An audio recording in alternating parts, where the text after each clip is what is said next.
racist, we were teabaggers, but most of all, we were irrelevant. Then we had this little thing up in Washington, D.C. Anybody go to D.C. for 9/12 the first time? How about the second time? Anybody see me there? I was actually up there. I was fortunate enough to speak, and I have to tell you something. It was an amazing sight. You're looking on the Capitol, you see all these people. But you saw Americans, you saw citizens of all colors, all walks of life, all nationalities, and all economic values. Some people hitched rides up there. But they said we were irrelevant. The first time it was 1.5 million people. They said it was 200,000. Second time, we had about 300,000 or 400,000 because there was this little thing called Glenn Beck, you know, a couple of weeks before. And yet he had 50,000. We had about, I don't know, 25,000, 30,000. Doesn't matter because we were irrelevant. Then a strange thing happened. We started working actually for candidates, our candidates, in the primaries. And they said, oh, well, we elected a witch. Well, I'll tell you what, I'll take a conservative witch over a socialist Republican any day of the week. Now, she could actually groom those people out there, if you know what I mean.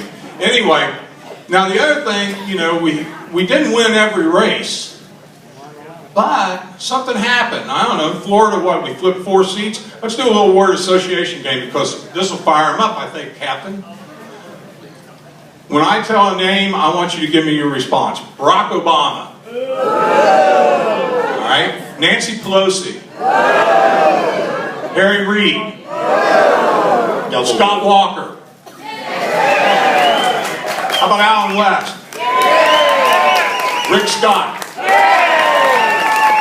See, I told you it didn't take long to fire them up. Now, you know, when we did this, all of a sudden we flipped the House. We took more people out in the Senate, put the Republicans in the Senate. We turned around, and what did we do? 644 state legislative seats nationwide. And we elected conservatives. All right? We elected Governor Scott, a man that they beat to death, a man that they lied about, a man that they stole from, a man that they cheated, and yet we elected him because why? Because he represented us. And he still represents us in Tallahassee. And folks, you have got to call Tallahassee. You've got to call these people. I see these signs about E-Verify. How many of you have called Senator Flores from the Budget Committee? How many of you have called J.D. Alexander? How many of you have called John Thrasher about E-Verify? How many of you have called Mike Herodopoulos and asked him if he's the president of the Senate, how come that they allow driver's license in that bill? So Monday morning, what you need to start doing is you need to start calling Tallahassee. And you start telling them, I'm with the Tea Party. I'm with the citizens of this country, and I support E-Verify, and you get rid of that driver's license thing, PDQ.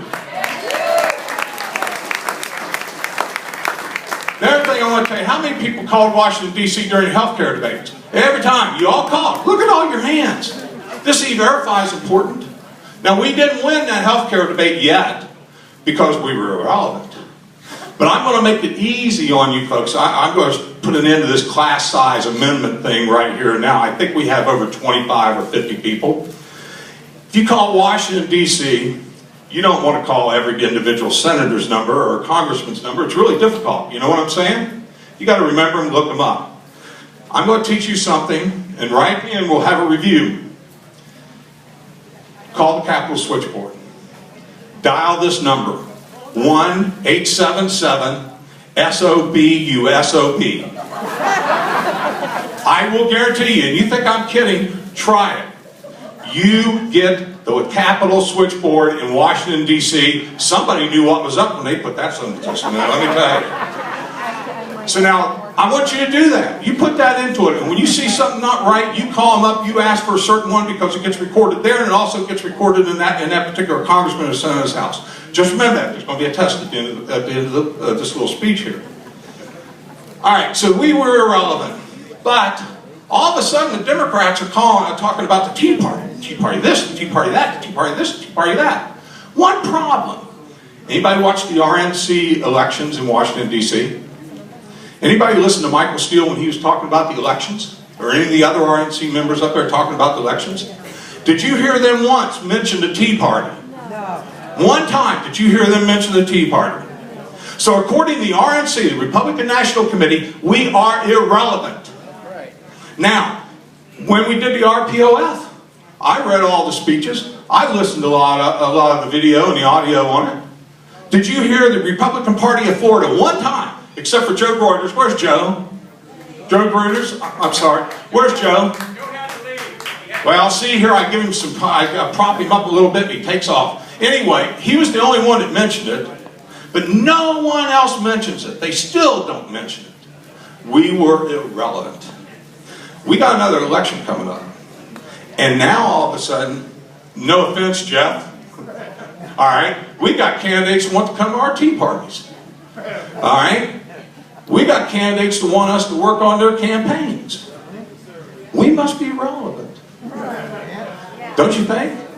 So now what we have to do, the reporter called me from Palm Beach before I come up here and he said, what do you think about, the tea parties and the candidates and whatever? And I said, listen, Alan West can come to any tea party in the state of Florida he wants to. All right? Rick Scott can come to any tea party in the state of Florida he wants to. But I can tell you right now, without a shadow of a doubt, those are the only two people I really give a pass. Because they preached and walked the walk and preached the talk long before the Tea Party. And when the first Tea Parties came out, they were there, before they declared for candidacy. So it's important that we understand this. Don't allow people to use you and the power that you have. All right? You work with the people that you choose, not what the media chooses for you, not what the Republican Party chooses for you. I want to ask you one serious question. How many people, one minute, how many people are excited about the names that you've heard running for president?